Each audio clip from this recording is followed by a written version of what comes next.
Mabuhay! Good day, grade 10 students. This is your school on the air for health.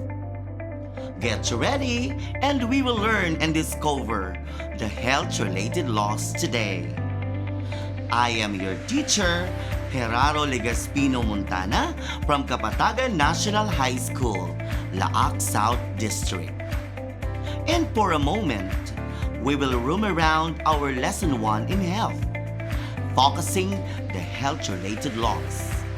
Isn't it exciting? Of course it is!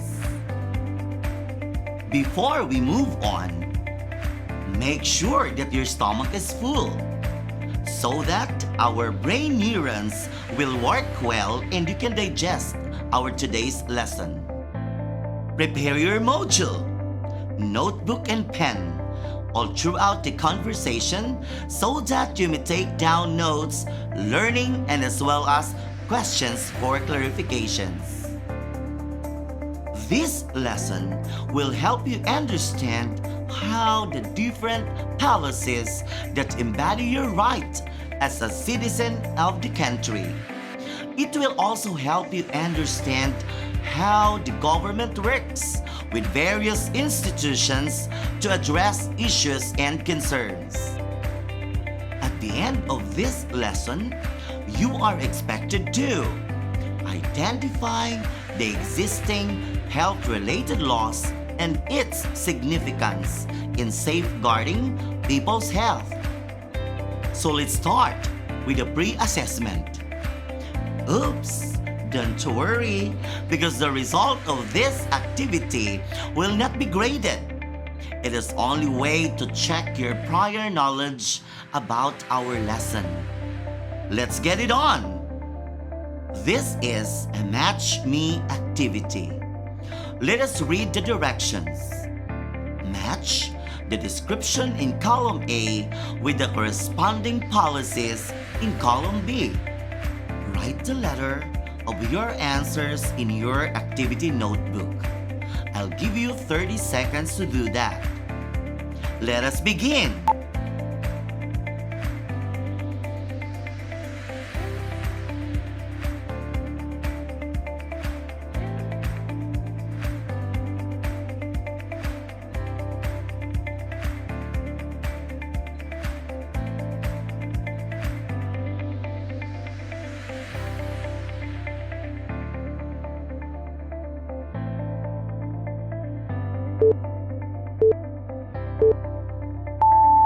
So let us check your assessment. Number 1, letter E. Correct.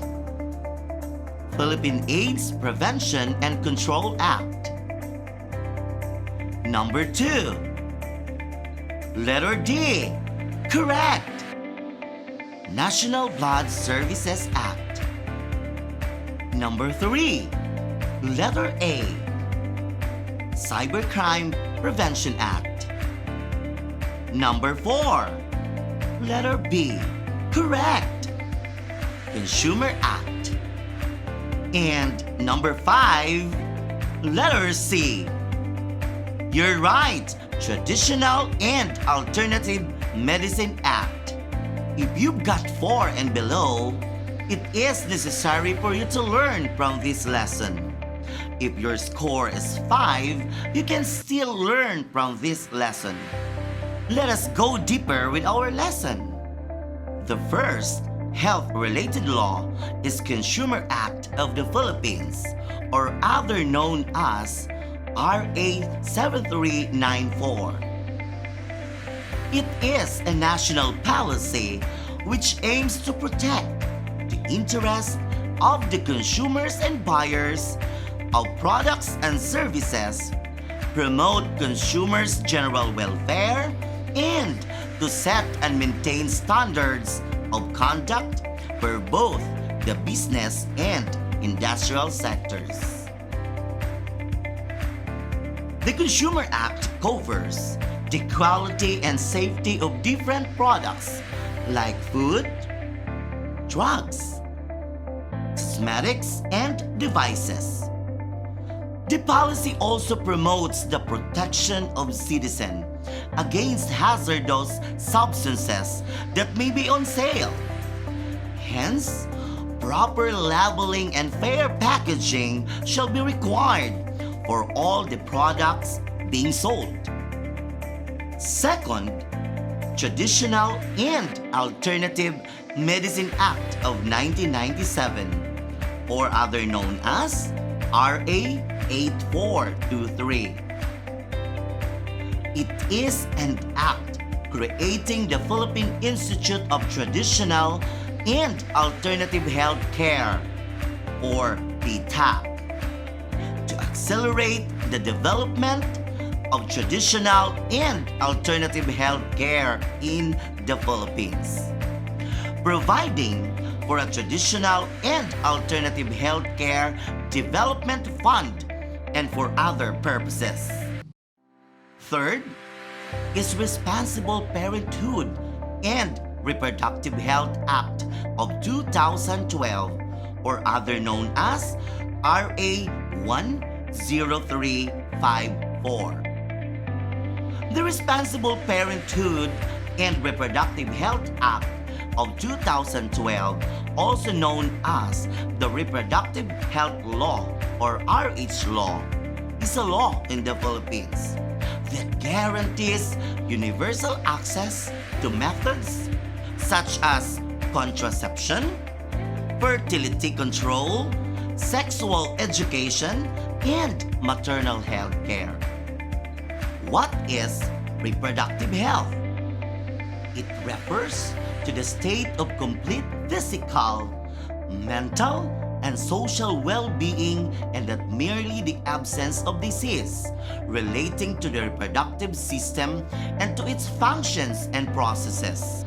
This implies that people can have a responsible, safe, consensual, and satisfying sex life, that they have the capability to reproduce and the freedom to decide if, when, and how often to do so. How about pillars of reproductive health? Pillar 1. Informed choice. To ensure the health of the mother and the child, and effective and quality reproductive health care services which are ethically and medically safe, legal, accessible, and affordable shall be given primary to them. Pillar 2. Respect for life. The Act recognizes that abortion is illegal and punishable by law. However, mothers who will be identified to have aborted an unborn child will be served with post-abortive treatment and counseling in a humane, non-judgmental, and compassionate manner. Pillar 3. Birth control. Reproductive health care, information, and supplies shall be made available, most especially to poor beneficiaries.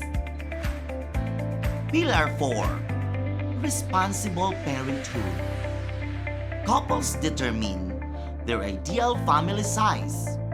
In addition, the government shall equip each parent with needed information in all aspects of family life, reproductive health, and this pillar. What is family planning? It is a means to improve the quality of life of every Filipino. It is a program which enables couples and individuals to decide freely and responsibly the number and spacing of their children. What is responsible parenthood? Parenthood is about raising children and supporting their needs financially, morally, teaching them good values, and giving them love and care. It is one of the most important duties in our society. Couples should be aware that parenthood entails great responsibilities. They should consider the 3 R's before becoming parents.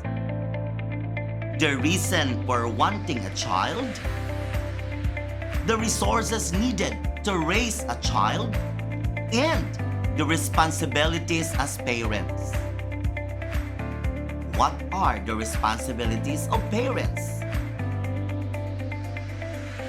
Provide physical care, inculcate discipline, develop social competence, encourage learning, give opportunities for education and self-development, inculcate values, provide economic security, teach self-discipline and self-control with effective discipline, give love and affection.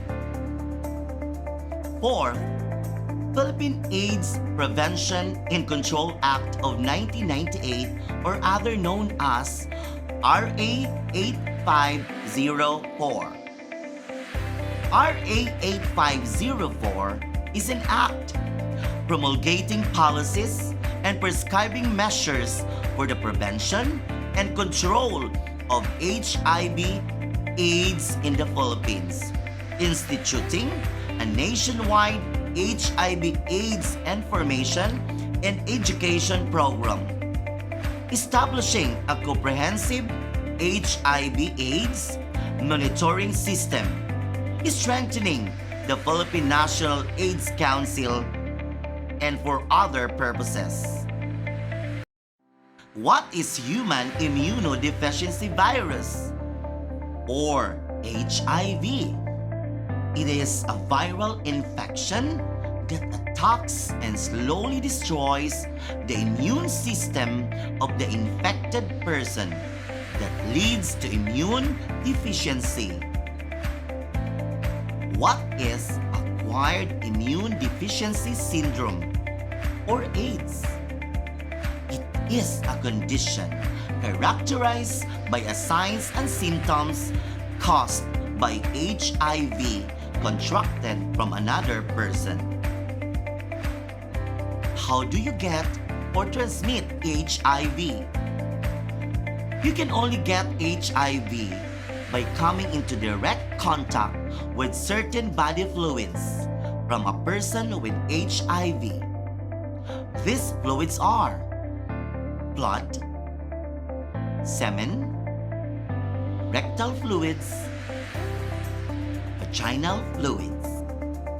HIV is transmitted by unprotected sex, passing from mother to baby, sharing injecting equipment, contaminated blood transfusion, and organ transplants. HIV is not acquired or transmitted by insect bites, toilet seats, kissing, sharing eating utensils, touching. Did you know that the first HIV case in the Philippines was reported in 1984? Around 2007, the DOH noted a rise in epidemic as new infections started showing a steady spike and shifted from sex workers to men who have sex with men, MSM, and people who inject drugs. Maria Dulzura Cortez died in 1992, was the first Filipino AIDS victim who came out in the open to tell about her life and how she acquired the AIDS virus. The Radyo Z-eskwela program of the Division of Davao de Oro is being brought to you by Nueda Builders Construction and Supply Incorporated, Maverick Builders Incorporated, Mitch Construction and Supply, Archicons Architectural Construction and Supply, DB Construction and Supply, Hanaway Builders Corporation, Phoenix Corvada Tagum Gasoline Station, Master Construction and Supplies, Mackenzie Builders, GP&H Construction Incorporated, Metro Gear Construction Corporation, NEN Builders and Development Services Corporation, Max Mays Enterprises Incorporated, We Inc. Construction Company, Rangay Construction and Supply, East Sussex Enterprise, WM Construction, Councilor Boogie and Miss Marjorie Vertodazo, Icon Builders and Supply, and Apex Mining Company Incorporated. Let us continue with the fifth health-related laws. National Blood Services Act of 1994, or other known as RA 7719. Republic Act Number 7719 promotes voluntary blood donation to provide sufficient supply of safe blood and to regulate blood banks. This act aims to inculcate public awareness that blood donation is a humanitarian act. Sixth, Cybercrime Prevention Act of 2012, or other known as RA 10175. The act aims to address legal issues concerning online interactions. With the advancement of technology, there are various platforms where you may express yourself. Example, Facebook, Twitter, Viber, Instagram, Messenger, and the like. Seventh, National Environmental Awareness and Education Act of 2008, or other known as RA number 9512. This act provides for the promotion of environmental awareness through environmental education, which shall encompass environmental concepts and principles, environmental laws, the state of international and local environment. 8. Seatbelts Use Act of 1999, or other known as RA number 8750. This act aims to secure and safeguards its citizenry, particularly the passengers and drivers of private and public motor vehicles, from the ruinous and extremely injurious effects of vehicular accidents. And 9th, Comprehensive Dangerous Drugs Act of 2002, or other known as RA number 9165. It safeguards the well-being of its citizenry, particularly the youth, from the harmful effects of dangerous drugs on their physical and mental well-being, and to defend the same against acts or omissions detrimental to their development and preservation. Now that we have finished our conversation about the health-related laws that safeguard our health, it's time for our learning assessment to check if you listened, understood, and learned our lesson today. From what you have learned in the activity, match me, interpret and match the description to policy. In your health module in page 18, identify what health-related laws is being emphasized in every item number. Sounds interesting, right? So let's start scrutinizing the different situations of health-related laws. So I will give you enough time to do that. Directions. Choose the letter that corresponds to the correct answer.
Let us check your answers. Number 1. What act aims to address legal issues concerning online interactions? Letter A. Republic Act 7719. Letter B. Republic Act 10175. Letter C. Republic Act 10354. The correct answer is letter B. Republic Act 10175. Number 2. What act aims to protect people against hazards to health and safety, deceptive and unfair sales act and practices? Letter A. Republic Act 7394. Letter B. Republic Act 7719. Letter C. Republic Act 8504. The correct answer is letter A. Republic Act 7394. Number 3. What act promulgates policies in prescribing measures for the prevention and control of HIV AIDS in the Philippines? Letter A. Republic Act 10354. Letter B. Republic Act 8504. Letter C. Republic Act 10175. The correct answer is letter B. Republic Act 8504. Number 4. What act promotes voluntary blood donation to provide sufficient supply of safe blood and to regulate blood banks? Letter A. Republic Act 8504. Letter B. Republic Act 7394. Letter C. Republic Act 7719. The correct answer is letter C. Republic Act 7719. Number 5. What law in the Philippines guarantees universal access to methods on contraception, fertility control, sexual education, and maternal care? Letter A. Republic Act 10354. Letter B.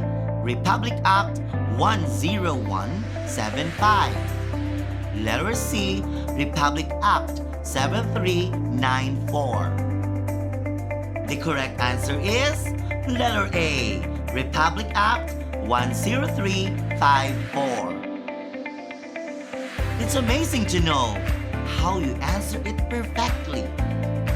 Your knowledge on deriving the health-related laws is crucial in understanding this lesson. Always revisit your previous lessons in order to gain additional information on the terms used in this topic. Thank you very much for watching and exploring the different health-related laws. Until next episode from Grade 10 Health. This is your teacher, GERARO Legaspino Montana from Kapatagan National High School, Laac South District. Bye-bye! Radyo Z-eskwela Executive Committee. The School's Division Superintendent, Eufemia T. Gamutin, CESO 5. Assistant Schools Division Superintendent, Dr. Romel R. Handayan. OIC Curriculum Implementation Division Chief, Karina S. Frasco. School Governance and Operations Division Chief, Dr. Ruben J. Riponte. Members: Cecilia Morales, Dr. Hilda A. Opeña, Dr. Arlene B. Lim, Dr. Eldecris B. Calzadora, Dr. Dexter A. Siquinia, Nohara O. Pinute, Noemi P. Canales, Dr. Grace D. Pontillas, Virgilito C. Pabrices, Juanito Lapiceros, Engineer Norberto S. Manlangit, Jomar M. Dumupoy, Bob Dalan S. Milabat, Medard T. Ampit, and Paz Eugenia Villusino. Technical Working Committee, Productions and Communications, Lorely E. Quijano, Given G. Hinampas, Judyland D. U, Donna D. T. Bolifer, Mary Rose N. Resma, Riwen Manuel, Irene Lea C. Manguhon, and Bessie Aya N. Banians. Social Media and Packaging Team, Christian Anhara L. Martesio, William R. Ranara, Joan T. Iscoton, Roberto S. Acusar Jr., May B. Istanyol, Richard H. Arellano, Glee L. S. Blanco, Ralph A. Tabanyag, Angelo Gutierrez Jr., and Jade Karen Arais.